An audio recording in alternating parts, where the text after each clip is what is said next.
talking to you guys about how to beat homesickness.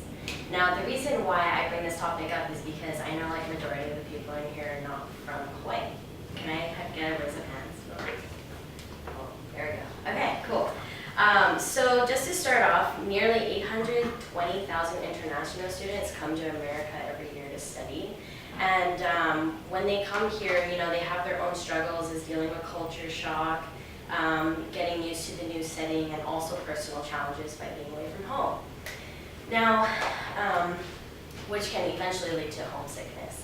Now, in order to avoid getting homesickness, there are a few things that you can cope with in order to not get to that point. So for my first one is basically dealing with culture shock. So what is culture shock? Culture shock is basically your reaction to when culture cues that you are familiar with back home are not there. So there are different stages. There's 4 stages. The first stage is when you actually get to the country and you're so excited, you're like, yes, I'm in a new country, this is awesome. Oh look, there's McDonald's, like nothing's wrong with this country, like, or whatever, you know. There's like things that you see that you can relate to back home, which you may think that it's easier because you just have a first front of what it's going to be like, but you don't really get into depth yet. So then the next one is irritation, when you start to notice the differences. For example, when I studied abroad in Italy, just like the small things, you know, I'm walking down the street and I see someone pass me and I made eye contact, so I smile. And that's what we do, right? We smile if we make eye contact, but all she did was just glare at me. So I was like, okay, that's awkward. So just like those little things can cause irritation, maybe like just the people in general or not being familiar with the area. And then also the third one is gradual adjustment, when you start to like, oh okay, yeah, people aren't really that friendly here, oh that's fine, or stuff like that. And then you start to adapt, and that is when things start to get fun because you start to get familiar with where you are. So yeah, adjusting to the new lifestyle before going to a specific country, such as America or even Europe or wherever you go, you want to be able to study the country before you go to wherever you go. So you either want to like study the types of foods or just like, if anything, politics, roadways, stuff like that. So you are prepared for where you're going.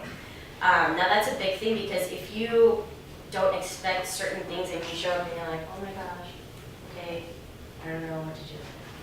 And then you also want to prepare for the worst because maybe it might not be what you expected. Like for a lot of people view Hawaii as, oh, paradise, but then when you come to the city, it's not really as what you expected. I mean, it's still beautiful, right? But coming to like Honolulu and Waikiki, it's not the Hawaiian or the Hawaii lifestyle. So you also want to prepare for the worst because it might not be what exactly you expected. But there's always a bright side to it. And then also be smart. You know, wherever you go, you always want to be surrounded or be aware of your surroundings, know where you're going, and do that. So then this brings me to my second tip, which is basically step out of your element. Taking chances, taking the chance for something new, just like small things that you normally don't do, you know, that you get the opportunity to do.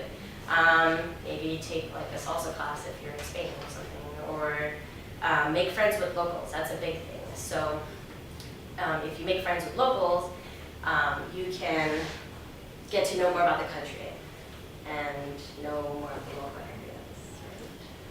Right? And then also just like try new activities.